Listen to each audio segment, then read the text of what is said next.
好，欢迎来到面具人的频道，我是 Sandra。自从俄罗斯和乌克兰之间的战争爆发以来，俄国对于加密货币的需求就一直在上升，相对的就是对采矿的需求也在逐步增加。因此俄罗斯最近就制定了一条新的加密法案。那这条法案的亮点之一，那就是针对交易所和数字交易平台营运商增加新的要求，像是财政部的法律草案强调了采矿和交易的规定，他们要求采矿必须要有背后的详细流程和实体的计划，并且就是要向有关当局、法人和实体个人矿工进行注册以后，才可以进行加密货币的挖矿。再来就是交易所和数字交易平台的营运商活动将由俄罗斯政府机构许可和控制，而且这些营运商还被要求需要创建一个单独的结构单元，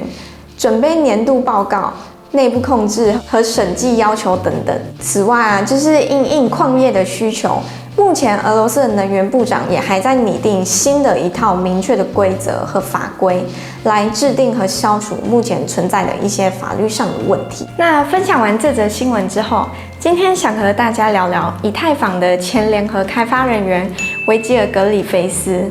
聊到他之前呢，就会先想到前几天 Ronion 跨链桥遭到骇客攻击，损失了上亿美金。最终就是在前天抓到，其实幕后黑手居然是来自北韩的骇客团体拉萨路。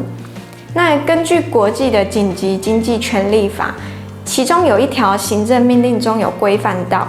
未经美国的财政部外国资产控制办公室的许可，禁止美国人向北韩出口任何商品、服务以及技术。但是在2019年11月的时候，格里菲斯在美国国务院拒绝前往北韩的许可之下呢，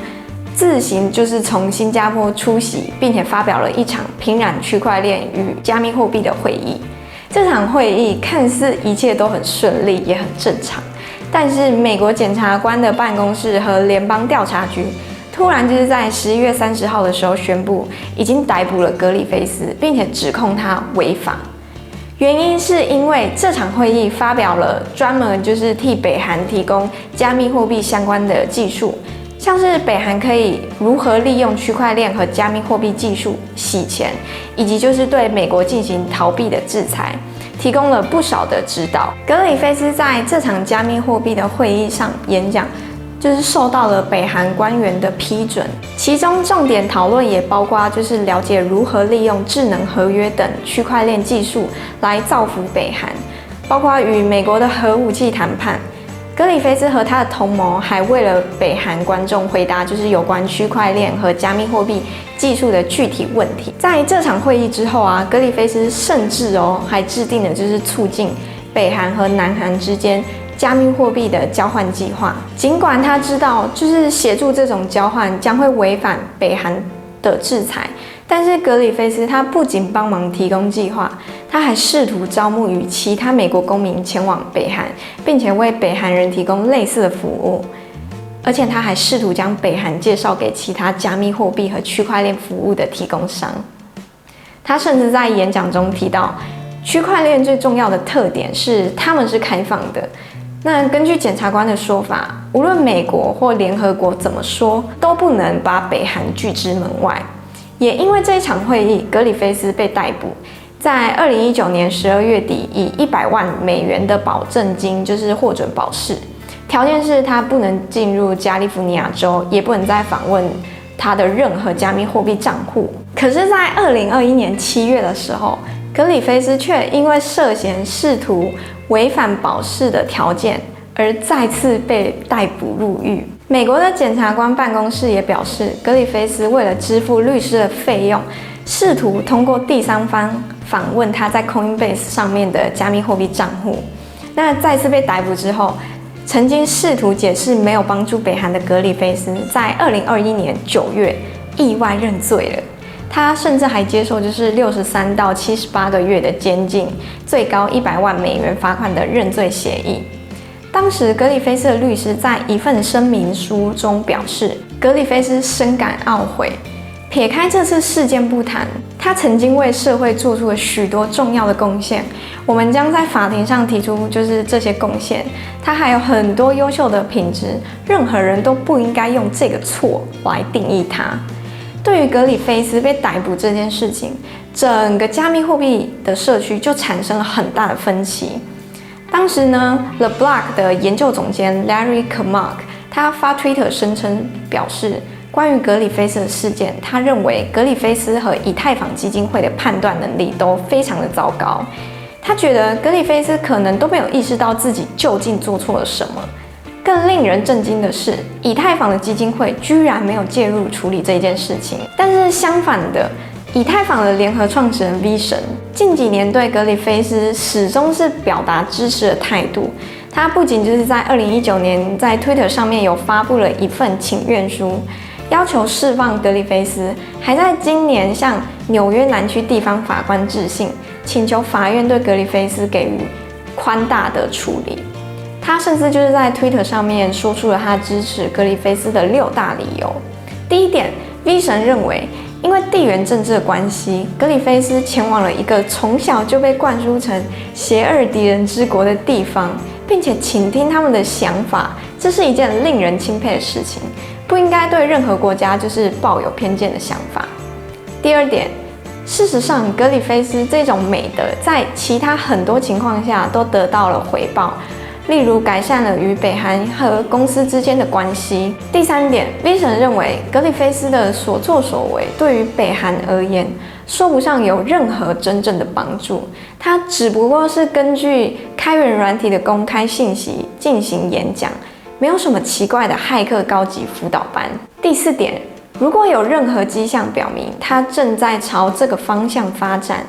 我的反应会强烈更多。第五点，格里菲斯并未从这次的会议中得到任何个人的利益。以及最后一点 ，V 神认为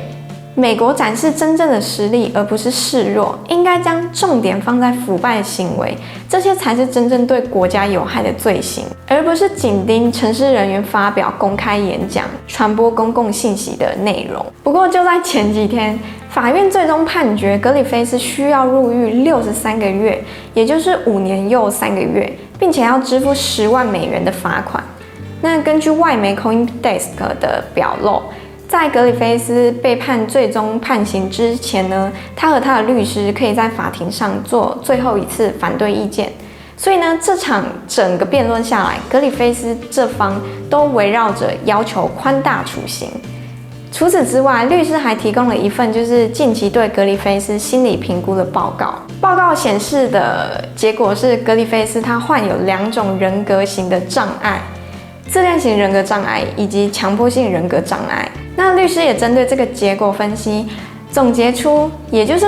格里菲斯为什么当初会不顾家人、朋友和政府等多方的劝诫，人就要前往朝鲜的原因。在格里菲斯发言的阶段，他本人也很诚心的表示，我已经吸取了教训，并且就是为我在这里以及我所做的一切都感到非常的愧疚。我真的特别的内疚。然而，做出最后判决的美国纽约南区地方法官并不为以上的这些言论所打动，因为他查阅了格里菲斯的一系列信息和电子邮件之后，发现格里菲斯不仅明确的要帮北韩相关政权逃避制裁，还有一张就是非常可恶的会议照片，那就是格里菲斯身穿北韩传统的西装，然后满面笑容的站在